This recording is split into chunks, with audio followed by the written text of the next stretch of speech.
Bismillahirrahmanirrahim. Assalamualaikum warahmatullahi wabarakatuh. Syukur alhamdulillah kita bisa berjumpa lagi di channel ini. Sholawat dan salam selalu dan tetap tercurahkan kepada junjungan kita Nabi besar Muhammad sallallahu alaihi wasallam. Allahumma sholli ala sayyidina Muhammad wa ala ali sayyidina Muhammad. Harapan dan doa saya semoga saudaraku semuanya selalu diberikan kesehatan, dilapangkan rezekinya, diampuni dosa-dosanya, dan dipanjangkan umurnya. Amin ya rabbal alamin. Sahabat beriman yang dirahmati Allah, sholat merupakan salah satu ibadah yang harus dikerjakan setiap hari untuk mendekatkan diri menghadap kepada Allah Subhanahu wa ta'ala. Karena barang siapa yang melakukan sholat dengan ikhlas, maka Allah akan memasukkannya ke dalam surga. Dan barang siapa yang tidak melakukannya akan masuk ke neraka. Tapi ada juga yang melakukan sholat hampir puluhan tahun tapi masuk neraka. Ada salah seorang ulama yang bernama Abu bin Hashim, yang setiap harinya selalu melakukan sholat 5 waktu, dan sholat malam pun dirinya selalu tidak pernah putus. Hampir puluhan tahun dirinya selalu mengerjakan sholat malam, yaitu tahajud. Setiap orang tertidur malam, dirinya selalu bangun dan segera mengambil air wudhu untuk melakukan sholat tahajud dan bermunajat kepada Allah Subhanahu wa ta'ala. Pada suatu ketika, saat hendak mengambil wudhu untuk tahajud, Abu bin Hashim dikagetkan oleh keberadaan sesosok makhluk yang duduk di bibir sumurnya. Abu bin Hashim bertanya, "Wahai hamba Allah, siapakah engkau?" Sambil tersenyum, sosok itu berkata, "Aku malaikat utusan Allah." Abu bin Hashim kaget sekaligus bangga karena kedatangan tamu malaikat yang mulia. Abu bin Hashim lalu bertanya, "Apa yang sedang kamu lakukan di sini?"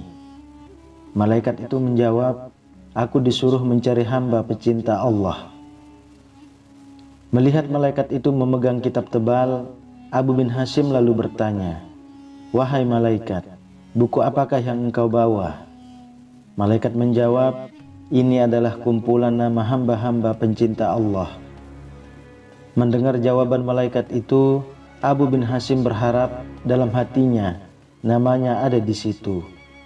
Maka ditanyalah malaikat itu, "Wahai malaikat, apakah ada namaku di situ?" Abu bin Hashim berasumsi bahwa namanya ada di buku itu, mengingat amalan ibadahnya yang tidak kenal putusnya.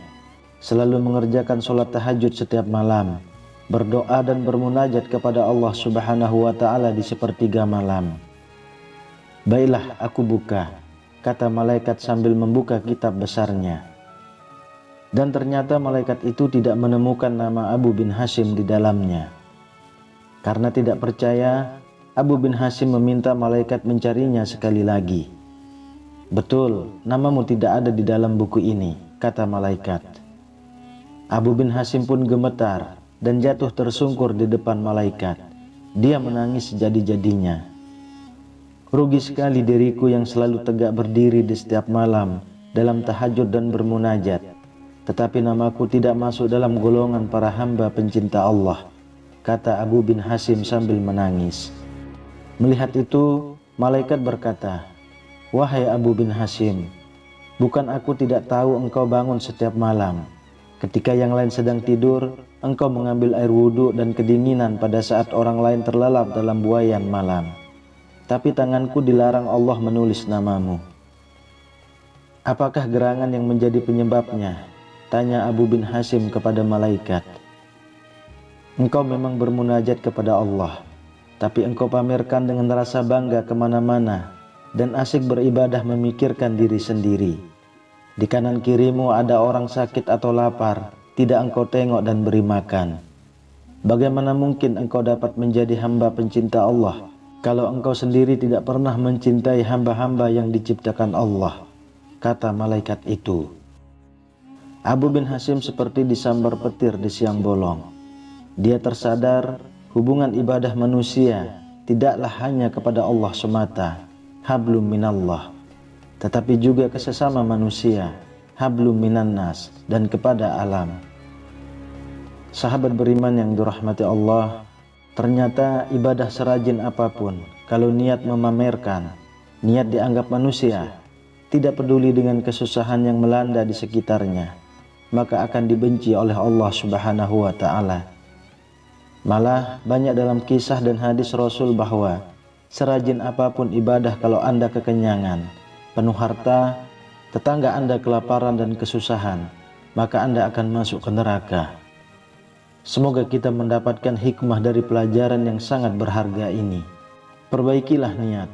Janganlah Anda rajin melakukan ibadah hanya untuk dilihat, hanya untuk memamerkan bahwa Anda itu orang yang rajin ibadah. Janganlah Anda ibadah hanya karena hadiah surga semata, tapi lakukanlah segala sesuatu ibadah itu murni karena Allah Subhanahu wa Ta'ala. Wallahu a'lam bishawab. Demikian yang bisa saya bagikan. Semoga bermanfaat untuk kita semua. Amin ya rabbal alamin. Assalamualaikum warahmatullahi wabarakatuh. Allahu la ilaha illa huwal hayyul qayyum. La ta'khudhuhu sinatun wa la nawm. Lahu ma fis samawati wa ma fil ard. Man dhal ladhi yashfa'u 'indahu